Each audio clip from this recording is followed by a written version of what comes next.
얼마 전에 제가 다녀왔었던 LA 목회자 컨퍼런스 얘기를 한 번 더 하려고 합니다.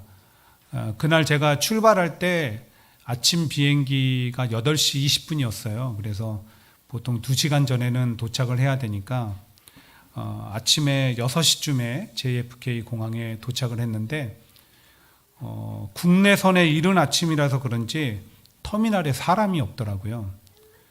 그래서 모든 그 수속 과정을 다 마치고 15분 만에 제가 게이트 앞에 도착할 수가 있었습니다. 그러고 나니까 이 탑승 전까지 보내야 되는 시간이 그렇게 지루할 수가 없는 거예요.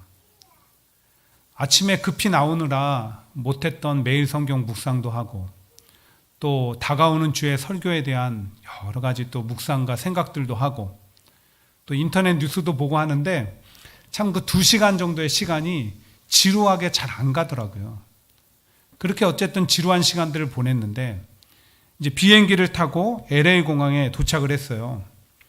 근데 저를 마중 나오기로 하신 그 목사님, 저는 카톡으로 연락은 했지만 한 번도 뵌 적이 없는 처음 뵙는 분이었어요. 근데 얼굴이라도 알면 좋은데 이 카톡 프로필에 얼굴을 안 해놓고 심오한 메시지와 함께 풍경을 해주시는 그런 분들 있잖아요. 그런 목사님이셨어요. 그러니까 알 길이 없는 거죠. 어쨌든 비행기에서 내려서 짐을 찾고 제가 카톡으로 목사님 제가 패신저 픽업 알파벳 E라고 써있는 그 앞에 서 있겠습니다. 그러고 나서 기다리는데 막 설레기 시작하는 거예요. 그 설렘은 그 목사님이 젊으실까? 그 목사님이 나이가 많으실까? 아니 차가 클까? 차가 작을까? 그 목사님을 만나면 어떤 질문을 먼저 해봐야 되지? 이런 생각들을 하면서 막 설레는 마음으로 기다렸어요. 그런가 하면 마침내 제가 이제 3박 4일의 일정을 마치고 돌아오는 그날이었는데요. 컨퍼런스 장소에서 공항까지 바로 나이들을 해주시는 거예요. 근데 비행기 시간이 각자 다 다르잖아요. 근데 숙소에서 공항까지는 1시간 정도가 걸린단 말이죠. 매번 왔다 갔다 할 수 없으니까 오전과 오후로 두 그룹으로 나눠서 공항을 2번에 가기로 했어요. 근데 제가 비행기가 돌아오는 시간이 2시 비행기였는데 제일 애매한 거예요. 점심을 먹고 오후 그 그룹과 함께 나가면은 비행기 시간이 너무 빠듯하고요. 그렇다고 또 오전 그룹하고 나가면 혼자 나가서 4-5시간을 공항에서 기다려야 되는 거예요. 제가 고민을 했죠. 그러다가 그래도 비행기를 빠듯하게 타는 것보다는 일찍 가서 기다리는 게 낫겠다고 오전 그룹과 함께 나왔어요. 그런데 혼자 차 안에서 많은 생각을 했죠. 나 혼자 4시간, 5시간 공항 안에서 혼자 어디 갈 수도 없고 어떻게 시간을 보내야 되지? 고민하고 있는데 나이들을 해주시는 목사님이 갑자기 이렇게 얘기하는 거예요. 목사님, 다른 목사님 먼저 내려드리고 목사님은 저하고 커피 한잔하고 천천히 들어가시죠. 제가 마다할 이유가 있을까요? 그래도 이제 예의상 그래도 죄송한데 괜찮아요 내려주세요 했지만 거듭 부탁했어서 못 이기는 척하고 그럼 저야 감사하죠 라고 하며 근처 가까운 데 가서 커피를 마시면서 사역과 비전에 대한 얘기들을 아주 나누면서 즐거운 기다림의 시간을 보내고 적절한 시간에 공항에 도착해서 올 수 있었어요. 무슨 얘기를 제가 드리려고 하냐면은 우리가 인생을 살아가다 보면 피할 수도 없고 반복해서 겪게 되는 일이 있는데 그게 기다림이에요. 그리고 그 기다림의 종류와 감정이 참 다양합니다. 어떤 것은 지루하고 답답한 기다림이 있는가 하면 어떤 것들은 막 설레고 희망찬 기다림들이 있어요. 또 두렵고 한없이 염려되는 기다림이 있는가 하면은 기쁘고 또 즐거운 기다림이 있어요. 그 외에도 우리 인생 가운데는 다양한 종류와 감정의 기다림이 계속되는 거예요.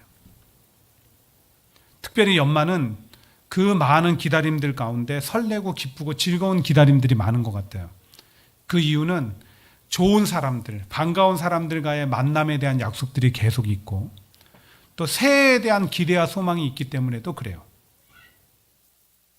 그런데 그 모든 것을 초월하여서 우리에게 지금 필요한 기다림이 있다고 한다면 예수님과의 만남입니다. 사실 예수님은 약 2000년 전에 이미 이 땅에 오셨어요. 그리고 십자가를 지시고 죽으신 후에 부활하시고 40일간 제자들과 함께 이 땅에 계시다가 내가 다시 오마 하며 하늘로 가셨어요. 그래서 우리는 재림 예수님을 기다리는 그런 신앙생활과 삶을 살아야 되는 것 당연해요. 근데 지금 우리가 성탄절을 기다리면서 기다려야 되는 그 예수님은 그런 예수님이 아니고요. 우리에게 너무나 필요한데 우리가 잊고 지냈던 그 예수님. 그 예수님을 우리는 기대하고 기다려야 된다는 거예요. 그래서 지난주부터 우리는 어떤 예수님을 기대하고 기다려야 되는가 이렇게 질문을 던지고 말씀을 살피고 있잖아요. 그런 점에서 지난주에 나눴던 그 말씀의 내용이 무엇입니까? 어떤 예수님을 우리는 기다리고 기대해야 된다고 했죠? 아픔과 상처로 얼룩진 나인성 과부에게 찾아오셨던 그 예수님, 동일하게 우리 인생 가운데 찾아오시는 그 예수님을 기다려야 되고, 두 번째는 찾아오사 진정한 위로를 주시는 예수님을 우리는 또 기다려야 되고, 그리고 마지막으로 어떤 삶의 상황과 형편 가운데서도 우리로 하여금 살게 하시는 그 예수님을 우리는 기다려야 된다고 했어요. 바라기는 그 예수님을 저와 여러분들께서 다시 한번 기대하고 기다리게 되기를 소망합니다.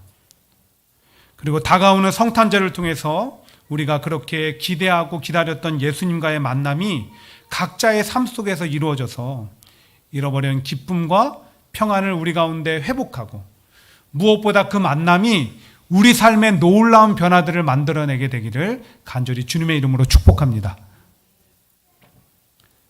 이제 오늘 우리가 함께 읽은 이 본문은 너무나 자주 들었고 또 그래서 너무나 익숙한 예수님께서 제자들의 발을 씻겨주신 일명 세족식에 관한 얘기예요. 그런데 그때가 예수님께서 십자가를 지시기 바로 직전에 제자들과 마지막 만찬을 하는 자리에서 이루어졌던 그 일이기 때문에 대체로 이 본문은 사순절이나 고난주간에 나눠지곤 합니다. 그럼에도 불구하고 제가 이 본문을 성탄절을 앞둔 이 시점에 설교하고자 하는 이유는 너무나 분명해요. 우리가 기대하고 기다려야 되는 예수님이 누구신지를 명확하게 보여주기 때문에. 그 예수님은 누구실까요? 바로 사랑의 예수님. 그리고 본문은 사랑의 예수님께서 우리를 어떻게 혹은 얼마나 사랑하시는지를 보여주고 있는 거예요. 함께 나누실 때 각자가 사랑의 예수님을 발견하고 그 다가오는 성탄절에 이 사랑의 예수님을 기대하고 기다림 가운데 만날 수 있게 되길 간절히 바랍니다. 첫 번째로 오늘 본문은 예수님께서 우리를 변치 않는 사랑으로 사랑해 주신다 이렇게 전해주고 있어요. 변치 않는 사랑으로. 정말 그런지 한번 본문 1절을 보실까요? 6월절 전에 예수께서 자기가 세상을 떠나 아버지께로 돌아가실 때가 이른 줄 아시고 세상에 있는 자기 사람들을 사랑하시되 끝까지 사랑하시니라. 이 말씀 속에 이 끝까지라는 이 단어가 헬라어로는 에이스 텔로스라는 단어예요. 근데 그 의미가 무엇이냐면 한계가 없다, 온전하다라는 뜻이에요. 그러므로 끝까지 사랑한다라는 그 말씀은 무슨 말이에요? 변치 않는 사랑으로 우리를 사랑해 주신다는 거예요.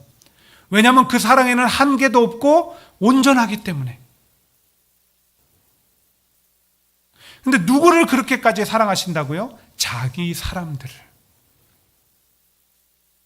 여기서 자기 사람들이라는 것은 1차적으로 예수님의 제자들이에요. 다음으로는 예수님을 구주로 영접한 모든 믿는 자들, 하나님을 아버지라고 부르는 성도들, 아니 저와 여러분 모두예요. 왜냐하면 요한복음 17장 6절은 예수님께서 우리를 가르쳐 세상 중에서 내게 주신 사람들이라 이렇게 말씀하셨고, 에베소서 1장 5절은 그 기쁘신 뜻대로 우리를 예정하사 예수 그리스도로 말미암아 자기의 아들들이 되게 하셨느니라라고 말씀하고 있기 때문에, 곧 하나님은 저와 여러분 각자를 늘 변치 않는 사랑으로 사랑해 주고 계시는 줄 믿습니다. 예. 근데 이 사랑이 참 놀라워요. 이 사랑이 참 우리를 감격시켜요. 왜 그럴까요? 오늘 본문 2절에 보시면 예수님께서는 제자 중 하나였던 가룟 유다가 자기를 팔 것을 알고 계셨다고 그렇게 증거하고 있어요. 그리고 읽지는 않았지만 13장 끝에 가면 베드로가 다 굴기 전에 자기를 3번, 그것도 저주하며 부인할 것을 알고 계셨다라고 해요. 그뿐만 아니라 제자들 모두가 누구라고 할 것 없이 자기를 버리고 다 도망칠 것도 알고 계셨어요. 근데 알고 계심에도 불구하고 예수님의 사랑은 변치 않으셨어요. 근데 제자들만 그렇게 그런 모습 가운데 살고 있을까요? 우리도 얼마나 많은 경우에 자기 안위와 형편과 상황과 이해와 혹은 이익과 자기 욕심으로 예수님을 부인하고 모른 척할 때가 많습니까? 제자들이 당시 지배국이었던 로마가 두려워 예수님을 부인했던 것처럼 우리도 세상과 사람들이 두려워 예수님을 모른 척하고 크리스찬이 아닌 척 행동했을 때는 또 얼마나 많습니까? 일반적인 인간관계 속에서도요, 그렇게 자기 입장에서만 행동하는 이기적인 사람 가까이 하지 않으려고 할 거예요. 배신을 밥 먹듯이 하는 사람들 가까이 하려고 하지 않을 거예요. 근데 예수님은 그런 우리의 모습을 알고도 멀리하지도 않으실 뿐만 아니라 변치 않게 사랑해 주시니 어찌 그 사랑이 놀랍지 않고 어찌 그 사랑이 감격스럽지 않을 수 있다는 말입니까?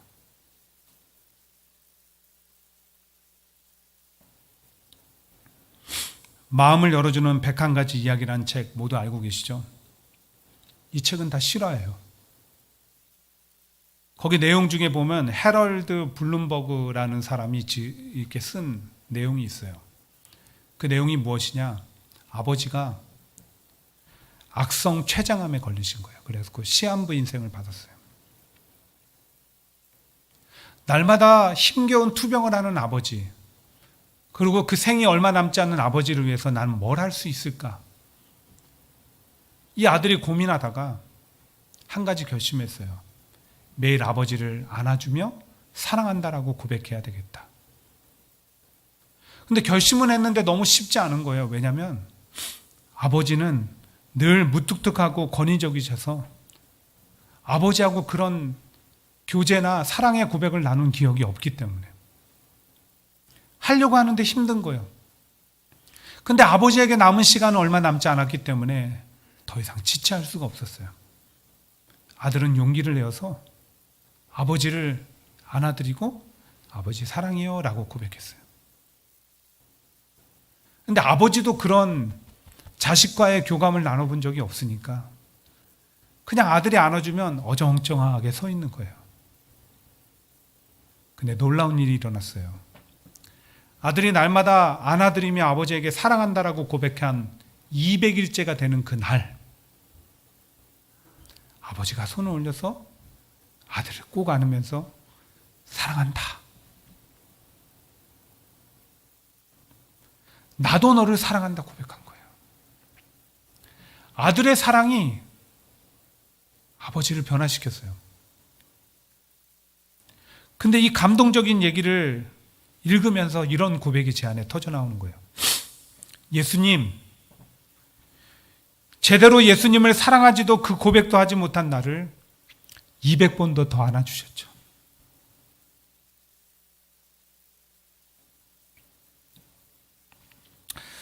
늘 주님을 외면하고 배반하던 저를 품어주시고 사랑해 주셨죠. 내가 그 변치 않는 사랑으로 예수님을 사랑하며 고백할 수 있게 해주세요. 그리고 한 가지 바람을 가져봅니다. 사랑하는 성도님들께서 세상에 진실되지 않고 변하는 가벼운 사랑에 기대하고 의지하여 사는 것이 아니라 변치 않게 우리를 사랑하시는 예수님, 그 예수님을 기대하고 기다림으로 이 성탄절을 통해서 만나셨으면 좋겠다는 거예요. 그리고 그 사랑을 깊이 경험하고 깨달았으면 좋겠다는 것입니다. 그래야 앞으로 우리의 삶이 날마다 그렇게 변치 않는 사랑을 주시는 예수님으로 인해서 더욱 기쁘고 무엇보다 예수님을 더욱 사랑하며 많은 이들 앞에서 고백하고 찬양하는 그런 삶이 되어지기를 주님의 이름으로 간절히 축원드립니다. 두 번째로 오늘 본문은 예수님의 사랑은 행동하는 사랑이라고 그렇게 증거해주고 있습니다. 저희 딸 다솔이가 있잖아요. 이 아이가 사랑한다라는 표현을 그렇게 잘합니다. 엄마랑 전화 통화할 때 엄마 사랑해 라는 것을 끝에 꼭 잘 붙이고, 저에게도 아빠 학교 다녀올게 혹은 아빠 다녀오세요 사랑해 라고 붙입니다. 그럼 저는 어떻게 할까요?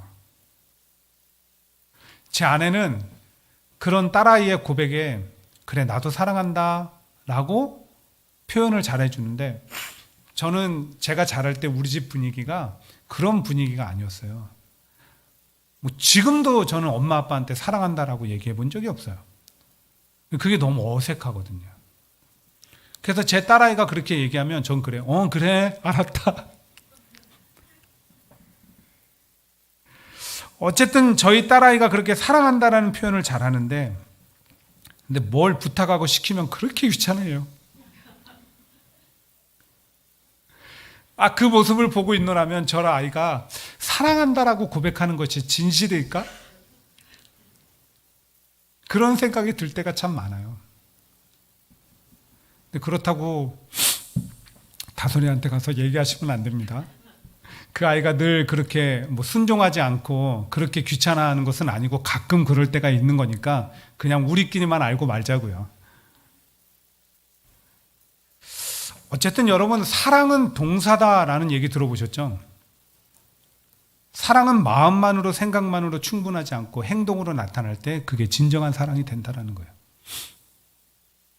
근데 오늘날 우리의 현실을 보면 사랑한다라는 그 표현을 전보다 많이 쓰기도 하고 듣기도 하는데, 명사가 되어서 그럴싸한 구호처럼 쓰이거나 잘 포장된 형용사나 부사처럼 쓰일 때는 많으나 그 사랑이 동사가 되어 실천되어질 때는 참 없어요. 적어요. 그렇다 보니까 사랑을 기대했다가 실망하고 상처 입을 때도 많고 사랑의 관계가 지속되지를 못해요. 그래서 오늘 우리가 먼저 가정에서, 삶에서 이 사랑을 실천해야 되겠다, 사랑을 동사화시켜야 되겠다라고 우리가 되새겨야 될 뿐만 아니라 다른 무엇보다 예수님의 사랑에 기대는 삶을 살아야 되겠다 각오하셔야 돼요. 왜냐하면 예수님의 사랑은 동사거든요. 행동하시는 거예요. 그 사랑을 진정으로 깨닫고 경험하면 우리는 우리 힘이 아니라 그 사랑의 경험으로 말미암아 다른 이들을 또 사랑할 수 있게 되는 거예요. 그런 점에서 오늘 본문을 한번 다시 보세요. 예수님께서 붙잡혀 십자가에 돌아가실 때가 이른 줄 아시고 제자들과 마지막 만찬을 하시고 또 그들의 발을 씻겨주시는데, 그런데 그 세족식을 준비하고 행하는 과정을 보세요. 4절부터 어떻게 그려지고 있는지 한번 보세요. 저녁 잡수시던 자리에서 일어나 겉옷을 벗고 수건을 가져다가 허리에 두르시고 이에 대야에 물을 떠서 제자들의 발을 씻으시고 그 두르신 수건으로 닦기를 시작하여. 누가 예수님 옷 벗겨주셨나요? 요한아 가서 물 좀 떠와라.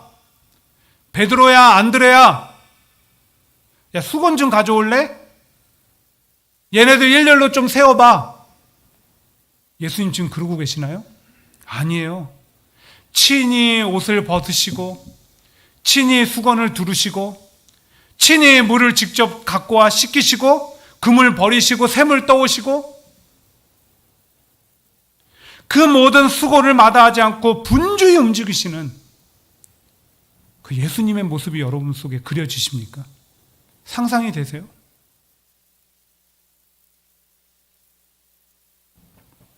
게다가 제자들의 발을 닦기 위해서는 예수님이 자세를 낮추셔야만 돼요. 근데 이 몸의 자세만 낮추신 게 아니에요. 당시 이스라엘의 관습은요, 손님이 집에 오면 그 손님의 발을 씻겨주는 것이 예의였어요. 근데 그 일을 누가 하느냐? 그 집에 가장 미천한 하인 종이 했다는 거예요. 예수님은 그 외형적으로만 자기의 자세를 낮춘 게 아니라 온전히 자기 자신을 비천한 종처럼 여기시며 낮추시고 제자들의 발을 닦아주신 거예요. 아마도 제자들은 그 모습 속에 처음에 막 어찌할 줄을 몰랐을 거예요. 그러다가 뭘 느꼈을까요? 예수님의 사랑. 이렇게까지 예수님이 나를 사랑하시는구나. 그런데 그날 그 저녁 세조식에서 보여주신 예수님의 사랑은 오늘 우리에게도 동일하다는 거예요. 늘 우리를 위해서 수고를 마다하지 않으시고 자기를 낮추사 항상 우리 곁으로 다가오시는 그 사랑, 함께 하시는 사랑 늘 베풀어주고 계세요. 외로움의 자리로, 실패와 절망의 자리로, 눈물과 상처의 자리로 예수님은 항상 오시는 거예요. 물론 때때로 신앙적으로 약하고 말씀 앞에 순종하는 삶을 살지 못할 뿐 아니라 죄가 많은 우리 자신을 사랑해 주실까? 의심과 의문이 들 때도 있어요. 혹 여러분 안에 그런 생각이 조금이라도 있다면 누가복음 15장에 나오는 일명 탕자로 불리는 둘째 아들의 얘기를 한번 생각해 보세요. 아버지 것 받아서 그냥 가서 귀한지도 모르고 허랑방탕하게 쓰고 어떻게든 생계를 유지하려고 돼지를 치면서 쥐업 열매를 먹고 그러다가 아버지 집이 그리워졌는데 아버지께 갈 수가 없는 거예요. 왜? 자기는 사랑받을 자격이 없다라고 여겨지는 거죠. 그래도 아버지 집이 그리운 거예요. 아버지에게 가서 나를 종이라도 삼아달라고 해야 되겠다. 그리고 터벅터벅 걸어가요. 근데 놀라운 일이 벌어져요. 아들이 가까이 오지도 않았어요. 저 언덕 너머에 아들의 실루엣이 보이는데 아무도 못 알아보는데 아버지는 그걸 알아본 거예요. 아버지는 단걸음에 달려가서 그 아들을 안고 종은커녕 사랑하는 아들 잃었다가 다시 찾았다고 기뻐하고 입 맞추고 그 아들을 위해서 잔치를 열어주신 거예요. 근데 그 아버지의 사랑을 뭐에 빗대는 거죠? 하나님 아버지의 사랑, 예수님의 사랑. 근데 그 사랑이 언제나 변치 않고 행동하는 사랑이라는 거예요. 누구를 위해서? 다른 사람도 아니에요. 오늘 나를 위해서. 실제로 지금까지 우리가 잘해서가 아니라 그렇게 변치 않으시고 행동하시는 예수님 사랑 때문에 그 힘으로 살아왔잖아요. 늘 행동하시는 사랑으로 예수님 우리 가정에 함께 해주셨잖아요. 그러므로 앞으로 우리가 어떤 삶에 어렵고 힘들고 슬프고 절망스러운 순간에도 예수님 사랑 의심치 않고 늘 우리를 위해서 아낌없이 수고와 행동하시는 그 사랑 믿고 의지함으로 만사를 넉넉히 이기는 삶 되시기를 간절히 축원드립니다. 근데 제가 이렇게 말씀을 준비하다 보니까 궁금한 게 생겼어요. 예수님 왜 우리를 이렇게까지 사랑하시지? 물론 예수님의 사랑은 아가페 사랑이에요. 이유도 없고 까닭도 없어요. 다함도 없고 다 주시는 거예요. 그리고 우리를 창조하신 창조주 하나님의 아들이자 그분과 동등된 분이시기 때문에 부모가 자식을 사랑하듯이 우리를 사랑하실 수도 있어요. 근데 그래도 궁금한 거예요. 왜 이렇게까지 사랑하시지? 우리 때문에 예수님 고난당하시고 죽으셨는데 그런데 그 사랑 깨닫고 보답하며 살기보다 아직도 세상의 죄의 노예가 되어 살아가는데 왜 그래도 우리를 사랑하시지? 궁금증 가지고 말씀 보다가 문득 보여지는 한 단어가 있었어요. 1절이에요. 같이 읽어보실까요? 자, 시작. 6월절 전에 예수께서 자기가 세상을 떠나 아버지께로 돌아가실 때가 이른 줄 아시고 세상에 있는 자기 사람들을 사랑하시되 끝까지 사랑하시니라. 예수님 제자들과 우리를 보시면서 우리가 어디에 있다라고 하시죠? 세상에. 성경에서 세상은 온갖 악과 죄가 가득하고 환난과 문제가 있고 걱정과 염려와 근심이 가득 단 그런 곳으로 묘사되는 거예요. 곧 예수님께서는 우리가 그런 세상 속에 살아가며 얼마나 힘들까? 그 형편과 상황 마음 아시고 우리를 사랑해 주시는 것입니다.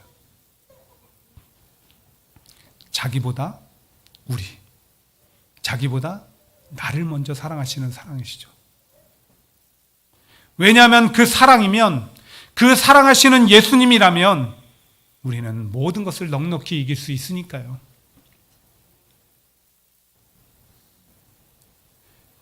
며칠 전에 캐나다에 사는 제 사촌 동생이 연락이 왔어요. 그동안 학생 비자로 있다가 워크 퍼밋을 신청했는데 리젝 당했대요. 너무 힘들다는 겁니다.